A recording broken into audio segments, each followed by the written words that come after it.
આપણે આજે ચુકાદો આપ્યો છે શ્રી સરકાર વિરુદ્ધ શ્યામજી વેલજી વિરાણી ટ્રસ્ટ અંગેનો. એમાં આપણે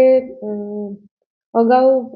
નામદાર હાઈકોર્ટ દ્વારા 10/7/2023ના કોમન ઓરલ ઓર્ડર દ્વારા આ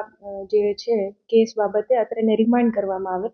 અને કેસના ગુણદોષ ઉપર અત્રેને નિકાલ કરવા સૂચના થઈ આવે, જે અન્વયે અત્રેથી કેસ ચલાવી અને કેસનું હિયરિંગ કરી અને ત્યારબાદ આજે ચુકાદો આપવામાં આવેલો છે. મેઇનલી આમાં જે વિવાદિત નોંધ હતી 5990 નંબરની સિટી સર્વેમાં પડેલી, તેમાં 6 અલગ અલગ હિસ્સા હતા, જેમાં 3 છે રસ્તા પૈકીના હતા અને 3 છે એ